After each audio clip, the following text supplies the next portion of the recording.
Hello, dear soul, and welcome to the Light Bears Library. My name is Kate Harmony. In today's journal entry, I want to talk about how we can make decisions that are clear-minded, that aren't affected by fear and chaos that sometimes surrounds us and can be inside of us as well. So these are just some of my thoughts from my journaling today. Because I know a lot of people are having to make decisions in this world that feels so chaotic, and it's like, how do we do that? How can we do that? So these are some of my thoughts. First, I would say if you're having to make a specific decision, like I know I'm probably making a decision sometime soon on where to move, and so I'm thinking about this as well. First, let's do our research. Use our thinking, our cognitive function of thinking. This is talking about Carl Jung's cognitive functions in the personality system. I like to use is MBTI. But let's look at all the opinions, look at different sides. Make sure that our decision has nuance. I think it's important to look at all sides, even if it's so not what we feel is right. It just helps us to clarify maybe what we think is right. Because there are always equally qualified experts on saying opposite things. So, take it or leave it, right?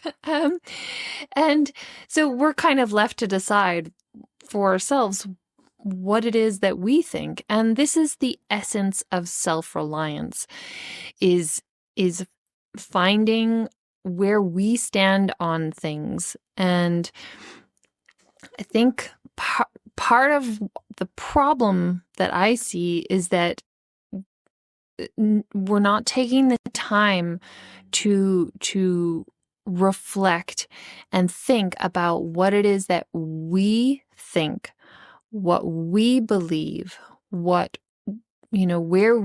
our internal soul compass is pointing on issues. Where it feels like we're just out there in the waves, the waves of what is in your social media feed. I've not been on social media for 10 years, but I have been a YouTuber for 7, 8 years, something like that. So I'm on YouTube, and I try and stay away from all the feeds. I just subscribe to the channels I subscribe to, and that's it. I just, I keep my eyes focused. And anytime, there's a channel and they're bringing up fear and inside of me, I just unsubscribe. It's like, I don't want fear in my system, and I've got enough of an imagination to come up with my own fear and anxiety. I don't need other people putting that in there, right? But there's so much pressure from outside, whether it's family, social media, like I said, government, whatever, all the pressure to think or believe certain things. And I think one of the best things we can do is turn everything off, get quiet. And, I think some of the practices that we can do for this are quite fun. We can go for a walk. Again, do none of this with your phone on. Like, turn it off, put it in a drawer, whatever. Go for a walk, sit outside in nature. Listen to your environment. Just be present with yourself. Do something you love. I think this is really important. I think we need to do more of the things that we love doing in our life, guilt-free, just to give ourselves half an hour or whatever it is of time in our day to do something that we love to do, whether it's dancing, yoga, running, crafting, puzzling, making music, gardening, reading books. Basically do the things that make your soul happy, so that you're kind of present and settled inside of your soul. And that I think that helps us to disconnect from, what everyone else's expectations in the world are of us. And we can just kind of sit in that connect with our childlike selves with playfulness, where we kind of knew what it was to be in our soul center. And I think some of the things we can think about when we're trying to figure out what it is that we want to make a decision, like which decision we want to make, is, what choice would you make if you were alone in the world?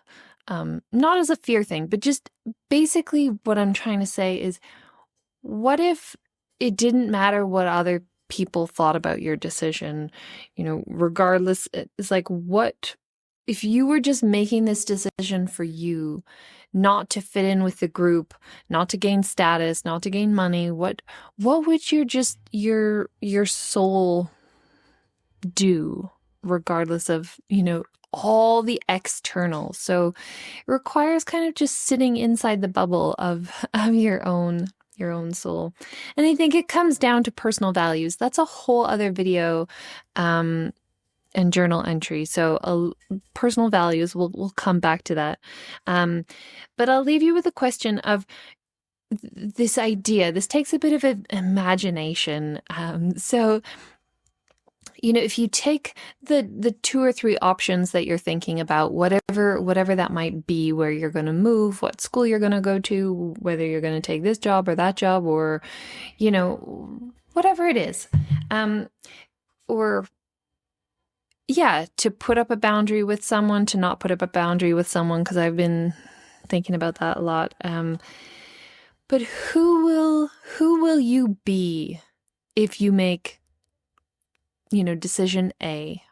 And really just imagine and sit with the feeling. How would you feel in that job, or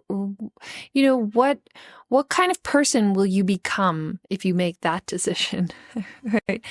And what do you like about the you in that decision? What don't you like about the you in that decision?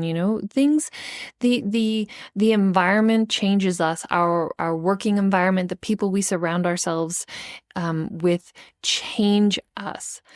So really, kind of, the more we know about the environment that we're kind of choosing, then we can kind of decide if we like that, maybe more or less. And then, same with option B and C, whatever, just spending some time, envisioning or journaling, or just pondering who you will be in each of these scenarios if you go down that path, if you take that path. And so does that resonate and align with your soul, and kind of take you further along your soul journey of who you envision yourself to be, and that's kind of how I've always made decisions is, since I was young, I saw myself as the wise woman. I've talked about this before, where I read a book when I was a child, and I was like, I want to be the wise woman, it's on the outskirts of town and people come and whatever, that's, so when I've made decisions in my life, I'm always thinking, does this, give me experience or learning or whatever it is, connections with people that lead me towards being that wise woman? So maybe it's also helpful of thinking, when you're 60 or 70 or 80, who is it that you want to be then? And does this take you there? Anyway, those are some of my thoughts about how we can make decisions that are grounded in our soul, and not be swayed by the anxiety and fear and pressure of all the other things and people and whatever in the world that's outside of us. So yeah, those are my thoughts. Let me know if that resonates with you. I'd love you to give me a thumbs up. And if you're feeling brave today, I would love to hear from you in the comments about your thoughts on this topic.